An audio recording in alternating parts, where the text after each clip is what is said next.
welcome to our part 2 of the House Church Vision series, which is a whole lot of fun. I was telling them last week I was going to try to get through this entire message in one Sunday, and here we are in part 2. So if that tells you anything, it's that I talk way too long about things. But the second thing is, this is really important information. So I wanted to make sure that we weren't going too fast and that everybody can be on board and all of that. So last week, we started talking basically about why you like house church, why you come to house church, what keeps you coming back, and what is it that draws you here. And a lot of the responses from both the morning service and the evening service were, it's a family, and I hope you feel that way. I loved it last week because Melanie's like, let's just go down the roads, right? Well, I felt like it was appropriate because there's like 10 people here. Yeah. And now next.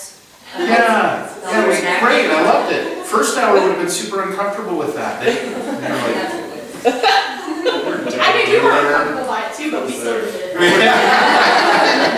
Sorry, guys. no, it was great. I loved that. And I loved what came out of that. You know, it doesn't matter who you are or what kind of life you've lived in the past. Everybody's welcome here, and we want to learn to love one another better. And it is absolutely what I think sets House Church apart from other churches in our community. But the other thing that I don't want to lose focus of is it's also about a real relationship with Jesus.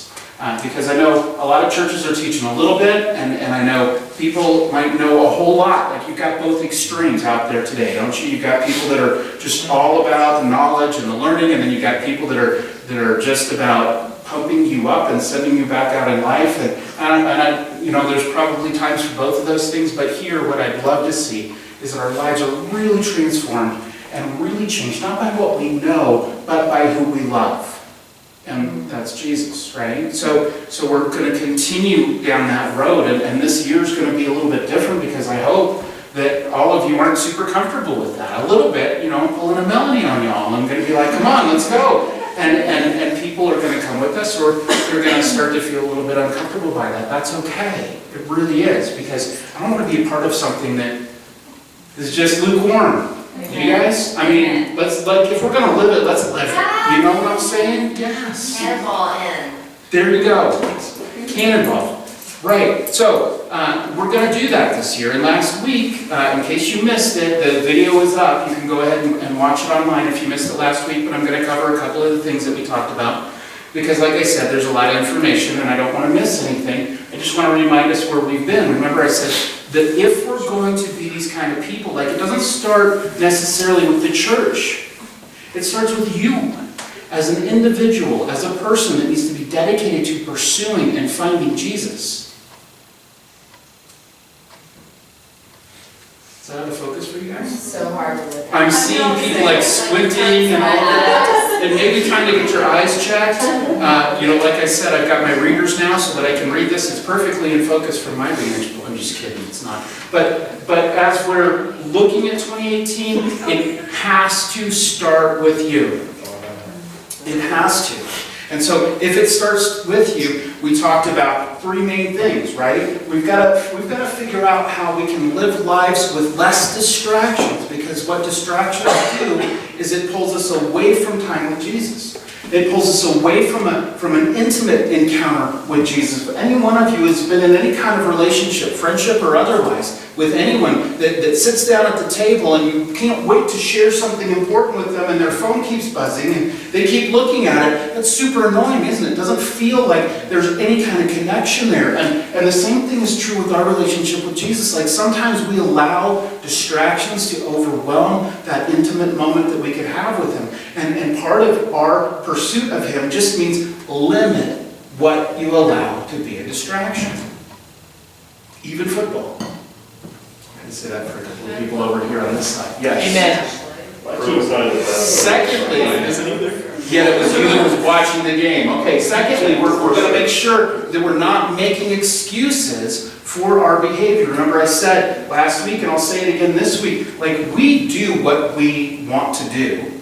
We make time for the things that we think are important to us. We prioritize things in our lives that we want to accomplish, and then sometimes spiritual things get pushed to the bottom because we're just like, I'll do it later.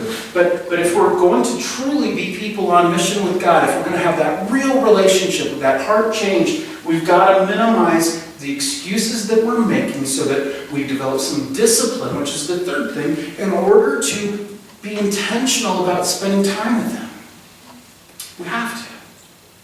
I can't do it for you. There's no spiritual pills you can take. There's no app you can download that's going to make you closer to Jesus without work that's required to love Him and to see Him for who He is and allow Him to change your lives. And so last week I challenged people, you might need to find a Bible buddy. I mean, I love the women's ministry in our church, and most of you go, which I think is fantastic. And that's a great way to have people praying for you, supporting you, encouraging you, telling you the truth, and pushing you towards Jesus more. Like, that's important. And I challenge the guys, look, where are you? And first hour again today I said this. Where are you? We've got people in our church that need guys. Guys in our church that need spiritual mentors in their lives. That can get kind of awkward if we keep going down that route. But man, it's time. And guys, you may need to start a group. I challenged the first hour. I said, we've got some young people, some young men in our church that need some of the things that I had when I was younger in their lives. Christian brothers and accountability and men that can speak in and do that. And I told them, I can't start it all. I mean, we need you guys to start it. So this is part of where it starts with you. It starts with you. Like, I can't do it. In one of the messages last week, I said, let's throw our spoons away. Stop expecting to be spoon-fed. We're going to pull out our forks and we're going to dig in. Okay? So that starts with you. I can't make you. You have to do that. You've got to find your own reasons to do that. But then it kind of goes out to others, right? And so we read a passage that talked about Jesus sees the crowd. And He has compassion on the crowd because He sees them as sheep without a shepherd, wandering and lost and being taken advantage of. And so often, in our busy lives, we kind of put our blinders on and we rush through our life and we've got things to do and places to go and people to see, but it's not the crowds. And we miss the crowds around us. But Jesus didn't do it. He didn't live His life that way. He saw the crowds. Well, how do we see the crowds? We've got to intentionally raise our awareness of the crowd. And so last week we talked about some things to listen for. When you're in a conversation with somebody, things to listen for. And some of those things included crisis events like divorce, death, job loss, big changes that have a negative impact. And we also talked about the positive things, yes. Like, oh, I just moved to town. Oh, I'm new to your neighborhood. Oh, my kids are new to this school. Or this is my first day on the job. Or I just won the lottery. And you really got to take care of those people, okay? But we need to be listening for changes, because positive or negative, when we're paying attention to what's happening in somebody's life, then it makes it a whole lot easier to do what? Invite. Yeah. How? Well, again, we started last week talking about, what do you love about your church? Oh, I love that when I'm sick, people will bring me food so I don't have to go out. I love that if I can't make it to school on time to pick up my kids, I can call somebody and they'll do it. Or I can call anybody in the middle of the night and they'll come jump my car if it won't start. And so when we hear problems in people's lives, when we're listening to that, when I was new to Colorado Springs, it took me a long time to find a good church, but the church that I'm at right now is full of fantastic people. I'd love to invite you along. In case you don't already have one, you haven't found one, then come and be a part of this one. See, it makes the invitation a whole lot easier. I understand that this has been a pretty difficult time for you might say to somebody in crisis. And when I'm going through crisis, my church family, man, they are right there helping me through it. And if we're not right there helping you through it, then we've got some work to do.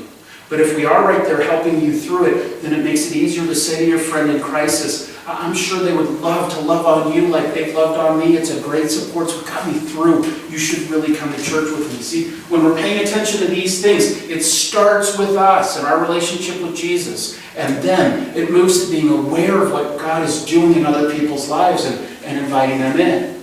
Okay? So those were the 2 things out of 5 that we covered last week.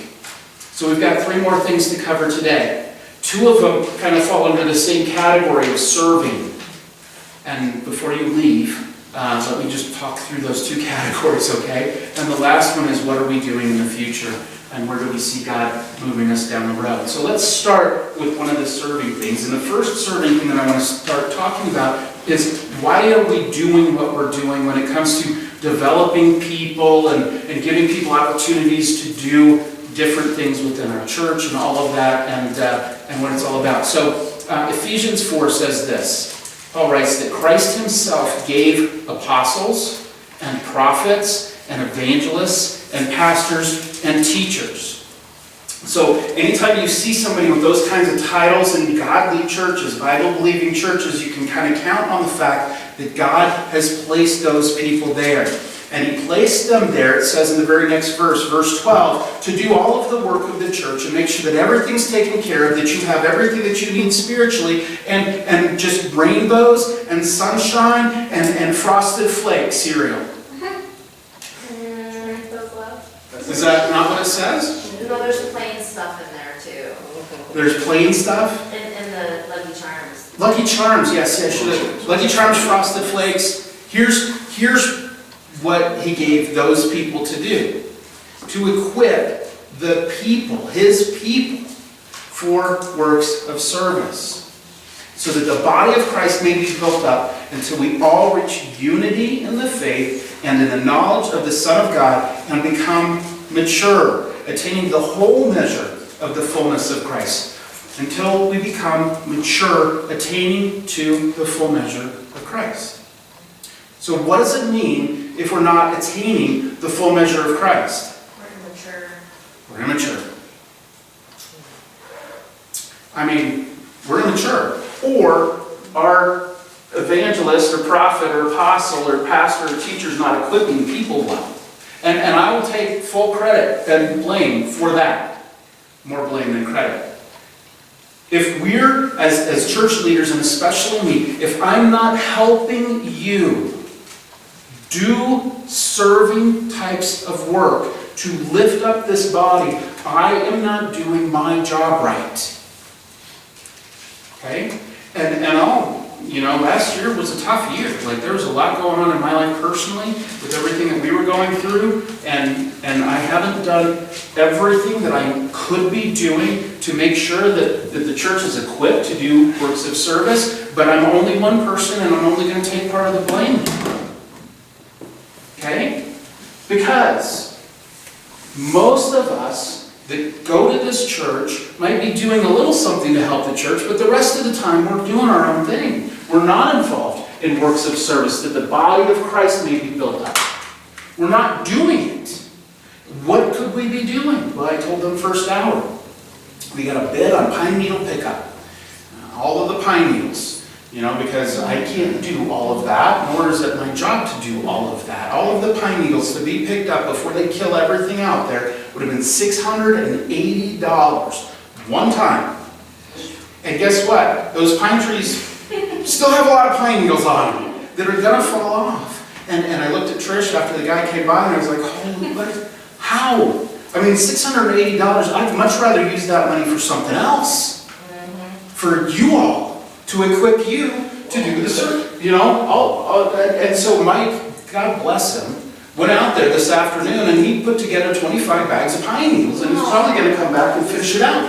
It's amazing. The guy is awesome, okay? But here's the point, like, all of us don't have the gift of picking up pine needles. Amen. Some people like that stuff. Some people like that stuff, but Ashley is probably not going to go out there in her high heels and pick up pine needles, but I'll tell you what Ashley can do.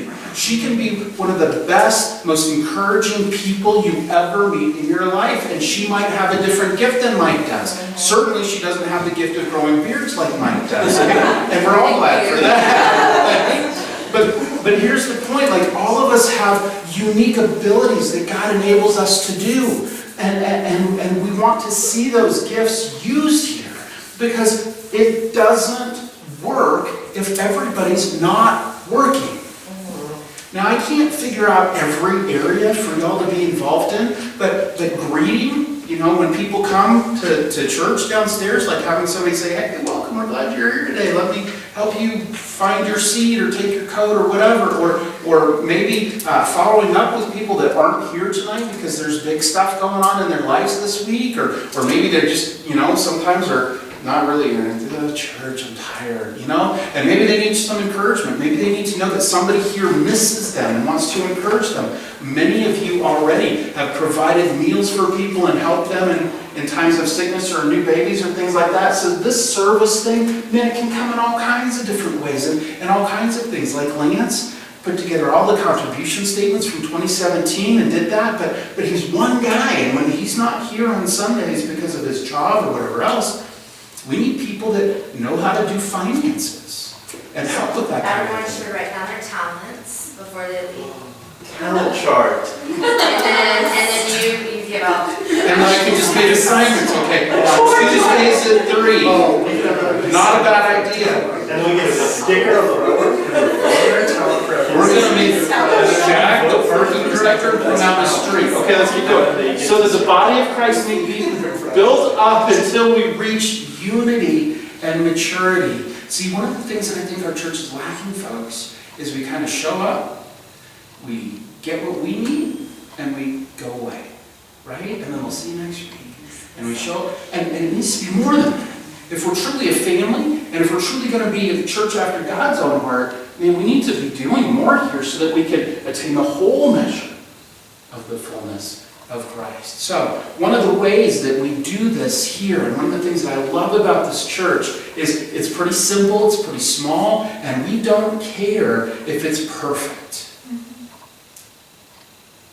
We like to make it as good as we possibly can, but there's going to be times when my timer doesn't work on my phone and I fumble coming up here, or I say the wrong thing, or when the music falls off the music stand and somebody's got to come and help pick it up. There's going to be times when people aren't going to be perfect at this, and that's okay. But giving people an opportunity to do what God is asking them to do is what we're about. See, at House Church, one of the things that we do is we're raising up tomorrow's leaders today. That's what we're going to do.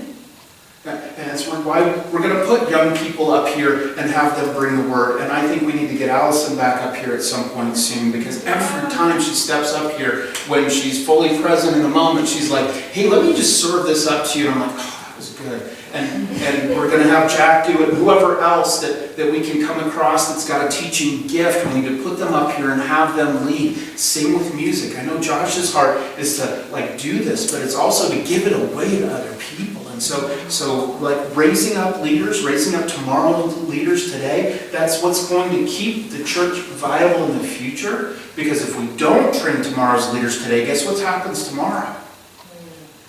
There's no leaders. And we've probably seen some of those churches in town too, where they're just not reaching out to the next generation. So the next thing you know is you've got a church that's dying, literally, because the people. So the interesting thing about this is it's kind of just like a family, right? Your kids grow into adults, and the goal is to build them into contributing, conscientious, good citizens that go out and start their own families. You don't want to keep your kids until they're 30 years old in your house. That seems unhealthy, right? So you try to raise them up and you set them out at 18 to 20 years old, and then they come back and you're like, okay, that's okay for now, but it's not going to be okay forever, right? I mean, and they would probably go crazy as much as they might drive parents crazy. So we're going to develop tomorrow's leaders today, because the whole point of spiritual family is to recreate it, and recreate it, and recreate it, and recreate it. Yes? Yes. So the question then is, what's your next step? And I know that many of you already do a lot for House Church. I know that. But I also know that many of us could do more. So what's our next step?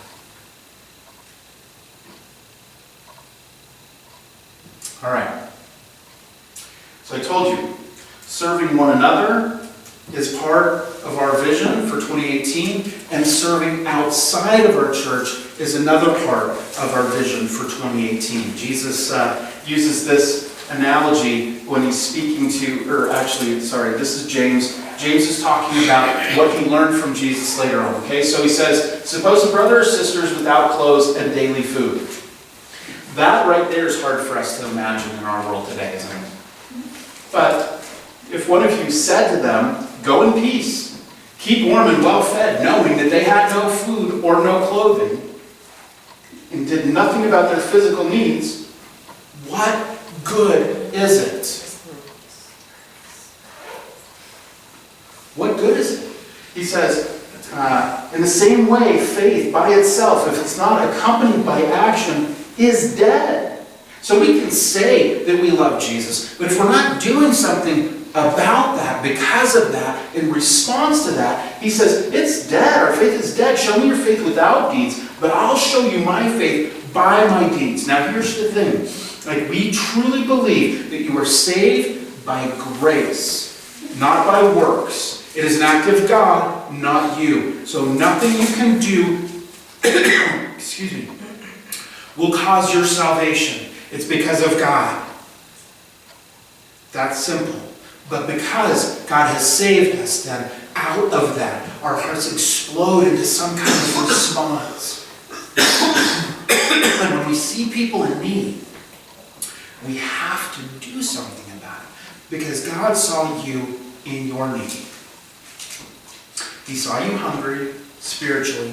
He saw you thirsty spiritually. And you know when you encountered him and he generously and kindly said, I will make it so you never hunger spiritually or thirst spiritually again, because I am your bread and your water. Our response to that is, man, thank you, right? But we also know that there are people out there that are hungry and thirsty too.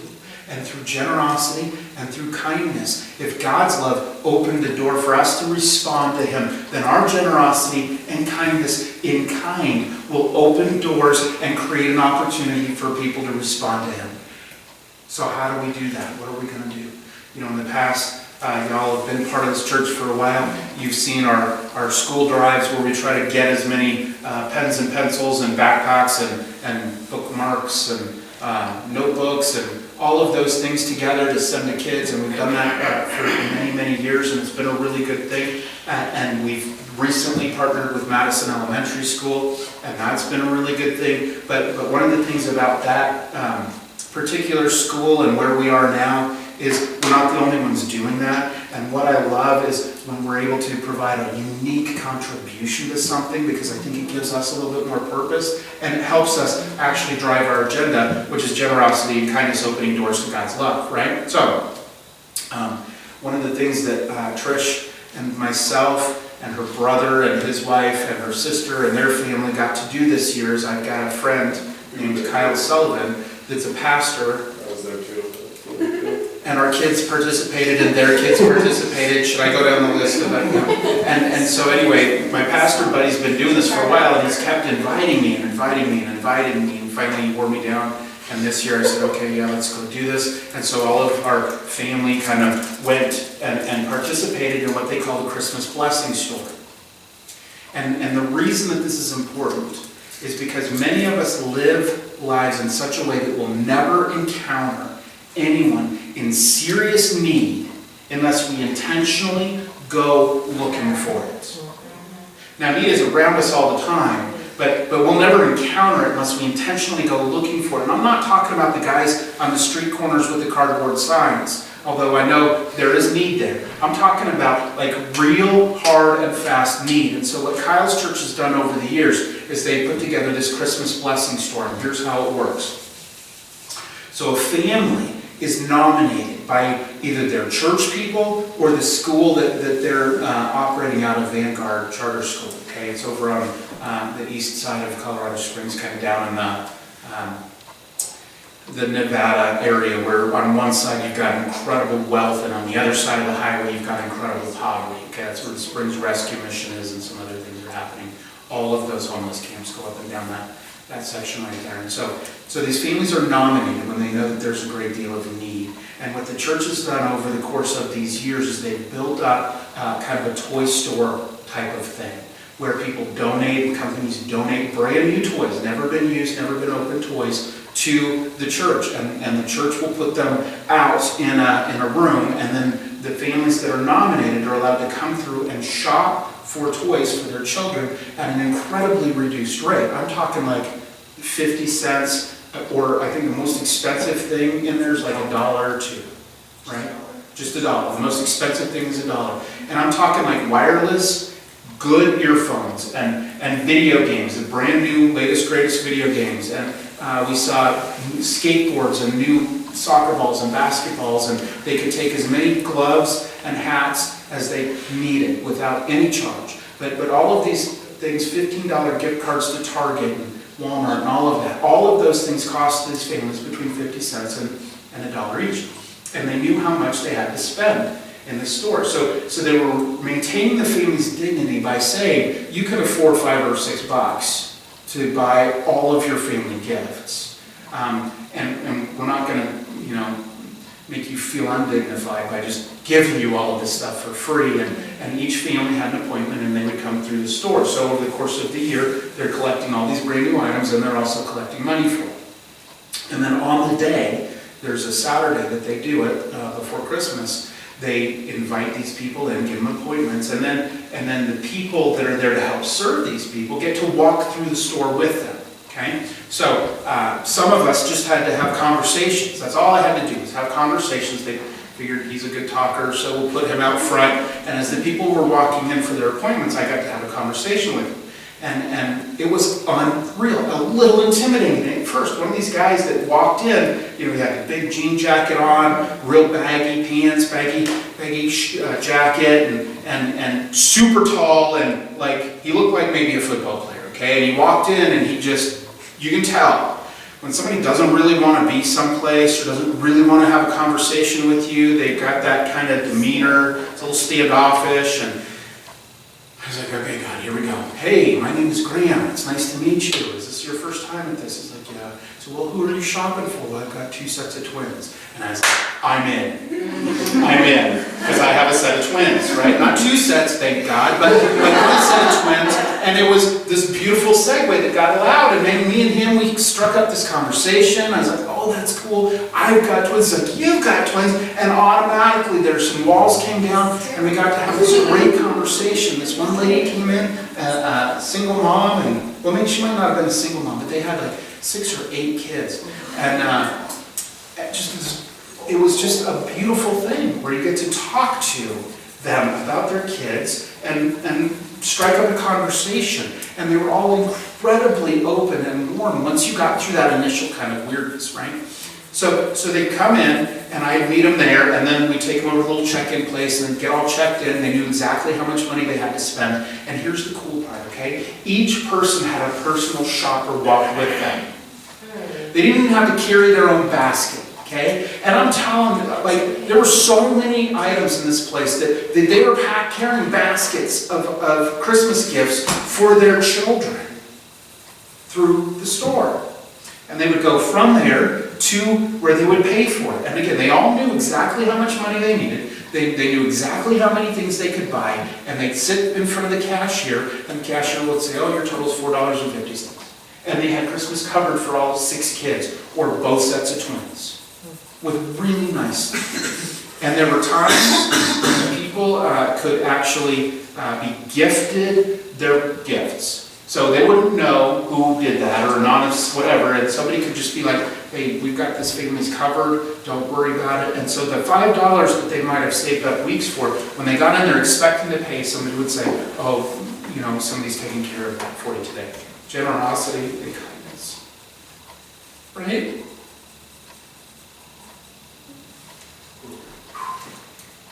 Okay, so they would go from there to the wrapping room.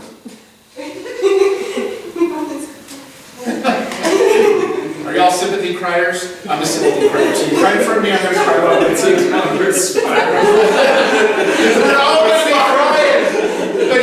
But this is huge. Now listen, and it gets better. They go into the wrapping room where everybody's allowed to have all of their gifts wrapped. And I'm telling you, if you don't have $5 to buy your kid a present, and you can for $5 buy all of your kids' presents, you don't have $5 to buy gift wrapping paper. But they got their presents wrapped for their kids. And during that time, while they're sitting there waiting for their presents to be wrapped, Trish got to be one of the ones that's talking to the people that are getting their gifts wrapped and praying for the people that are getting their gifts wrapped. Right? It's amazing. That not only do they have all of their gifts wrapped, Melanie, it gets even better. Then somebody helps them out to their car with their gift wrap packages for their children for Christmas morning. And you know what we saw all day long? Smiles. Just gratitude. All of the walls were broken down. Everything just people, loving people. And it was beautiful, and it was amazing. And we want to do that as a church this year. I mean, we might need to bring Melanie with a box of Kleenex. But we're going to get this woman involved because you can see the passion that responds. And I think that's a whole lot different than just sending a bunch of backpacks to a school where 3 other churches are sending backpacks to a school, and the kids are like, this is great, and I think that's great. But man, this makes a difference. This makes a difference. So this year, our main missions emphasis, serving others, is going to be this Christmas blessing store. And here's how it's going to work. We're not going to try to do it all on our own, because I think that's foolish to rush out and try to do something. I mean, Kyle and his church have been doing this for 10 or 12 years. And this year they were able to serve 166 kids. I think it was like 50 families, 166 kids, something like that. They've built up to that over the years. We get to just pirate off of them and let them kind of pave the way for us. And they've invited us and invited us and invited us, and it's my fault we didn't get involved in this earlier, but now we are. So what we're going to do is over the year, we're going to collect brand new gifts, packages, or not packages, toys, and if y'all knit gloves and hats, and if you find them on sale someplace, buy them. Because, again, those items didn't cost them anything. They were allowed to take as many of those as they needed for free. But we're going to also collect money, and we'll probably get the espresso machine downstairs kind of targeted in again at our mission relief effort. So if you'd like to drink coffee this late at night, maybe we'll ask Karen to bring us some decaf or something. We'll sell drinks, and the proceeds from the drink will go towards this. But we're just going to collect money, and we're going to collect items this year to help Calvary do this. Calvary Church is the church that's done it, okay, Kyle's church. And then we're going to go. Last year, I think Black Forest Baptist Church helped because they needed help. And I think that we definitely could provide all the help that they might need. And all you have, I know some of you are like, I don't want to talk to strangers. That's okay. We'll find something different for you to do to be involved, but still be a part of it, okay? The rest of us, I know you pretty well. You're talkers, and even throughout the whole time I'm talking, you're talking, and that's okay. We'll just encourage you.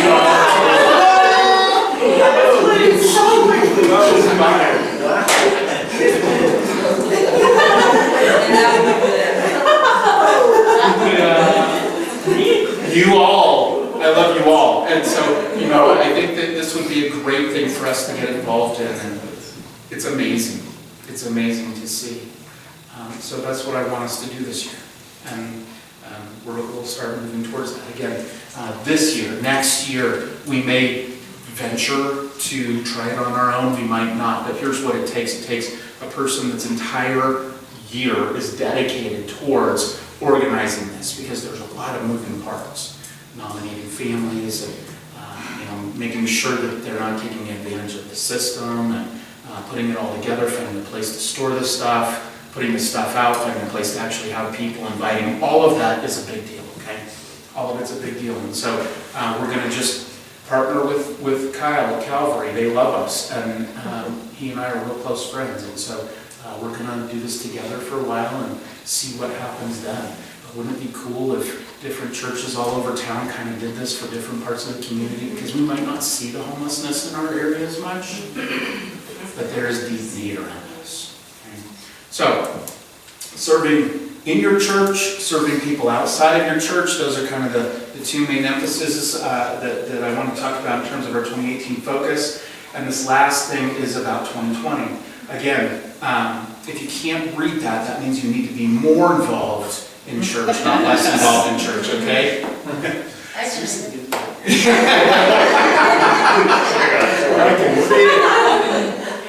So here's the thing, I don't want to take all night, but in 2020, I'd like to see us start another house church.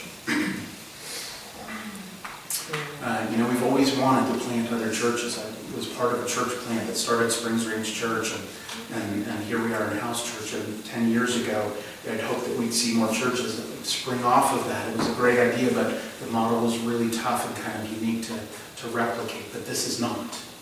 And I know a lot of you are looking at each other going, we've got like 15 people here tonight. Why do we need to start another church? I think that's a very valid question. And I'm going to answer that, I hope. So, the church culture is changing.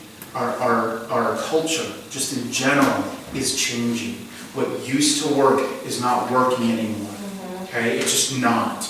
We've seen this happening for a while now, and I think the big churches will continue to get bigger, and I think smaller churches are going to get smaller. And here's why. Less than one church in 100 qualifies as megachurch status. Less than 1 in 100. There's not a lot of them. It takes a lot of resources and a lot of energy to get big churches up to that level. And I don't know that the type of life change that's happening at those levels is worth the cost that it takes to do that. And I'm not saying that big churches are bad. Not at all. I think they meet a need, and as long as they're going, let's go with it. But here's the interesting thing. In the Russian church, when communism came in and took over, Russia had that kind of same model. They had big churches with a few men that led the churches, and everybody knew those guys. And communism comes in, they take out those key men, and guess what the Russian church is today? It's dead. China, same thing, okay? But China's church culture was different. China had a lot of small churches all over, scattered all throughout China. Communism comes into China, and guess what happens to the Chinese church? Gross. So there's something about small churches that make a big difference in God's kingdom. And now, even more so than ever, I think in America, smaller churches are going to be the way to go. Here's the thing, guys, and I fought this and tried to change it myself and strove to have a bigger church and all of that, but less than one church plant in 10. Less than one church plant in 10. So if we plant 10 churches, less than one of those 10 will consistently reach and maintain more than 100 people. Okay? Less than one church in 10. So if we planted 10 house churches, and our expectation for those house churches was that they all grew 100 people and more, less than 1 in 10 would happen, which means 9 of them are unsuccessful.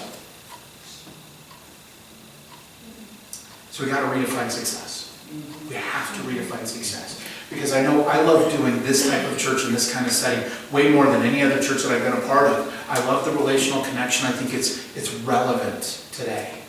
We've got to redefine success. Now here's the cool thing about benefits of small churches. We often think about benefits of big churches, but here's some benefits of small churches. Benefits of small churches include things like reaching people outside the mainstream.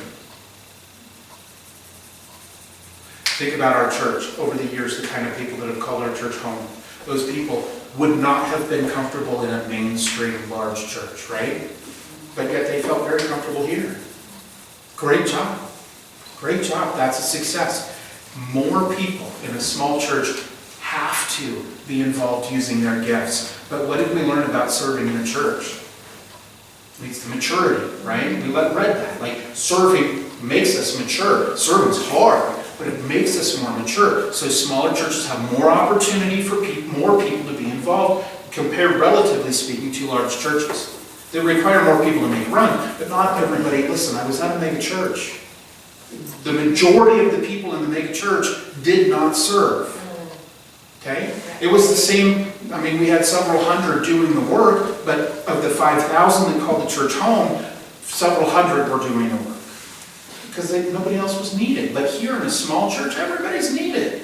Okay? So more people are using their giftedness that God gives us in small churches. You can have more churches placed in more places when they're small like this. Think about it, the Chinese church. Think about churches all over the world that are being persecuted, yet there's somebody that's opening up their home, inviting people in, and the gospel is being shared. All over. So, difficult places, dangerous places. We can have more small churches all over. There's less overhead and resources that are necessary to begin these small churches. How many of you have a living room? Why can't we plant a church there?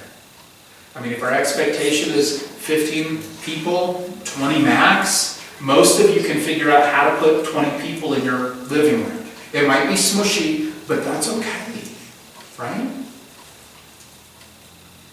Less overhead and resources are necessary. More opportunities for meeting space like living rooms. There's more relational connection, so people know each other better in smaller gatherings. Okay? And the last thing is, there's truly a rise in distrust that's happening right now, especially among the younger generations. They don't trust anything big. They don't even go to like chain restaurants. For whatever reason. I mean, right? I mean, there's just a disdain, a distrust for large organizations. So small relational things, that's where we need to keep it. So, we need to consider planting another house church, at least one. How are we going to, I have no idea. I don't know if we're going to buy another house someplace and put a pastor in it to do that work. I don't know if we're just going to say, hey, we're going to have teachers come in to these different living rooms throughout our community and share about God's Word, and the small group is going to converse about it, and we're going to sing a song or two, and that's going to be called church. I don't know if we'll do like videos where you just press play on your computer and you get to see me every week in your living room talking to your friends and family about the good news of Jesus. I don't know how it's going to work, but there's all kinds of options, right? There's all kinds of options available at that point. And so I want us to begin praying, and I want us to really be focused in. Without a goal, without a date on a calendar to shoot at, it's not ever going to happen. So by 2020, let's commit to one another to plant another house church, whether it's in somebody's living room or something. Because here's the thing, healthy families what? Start new families. Start new families. Wow. How's she know? He's pointing at it. I'm not saying anything. Healthy families start new families. It's a natural thing. And it's what leads us to maturity, and it's what spreads the gospel all over the place. Okay. So we talked about developing tomorrow's leaders today, and we're going to continue to do that because we know that by developing people here, we'll be able to send them there. Okay. Grow here to go there. Grow here, but know that we are going to change our expectations about what a mature believer looks like. It's somebody that's diligently pursuing God on a daily basis. Not from here, but from here. Somebody that's open and aware and listening to people around them. Somebody that's willing to invite people here. Somebody that's willing to work in their church to build it and grow it, understanding that serving makes them more mature and helps others. Somebody that's willing to see the generosity, the compassion, the kindness that God showed them and say to themselves, there are other human beings on this planet that need to know that goodness and kindness, and I want to be involved in it. And we're going to support whatever God does with our next iteration of House Church. And we're going to shoot for that to happen by 2020 because healthy churches start being churches. So this year, it's time for us to focus. Focus on our relationship with God. Focus on our ability to see people outside that need to know Him. Focus on serving one another and growing in our faith. Helping others. And what's ahead for us. That's what we're going to do. That's what we're going to focus on.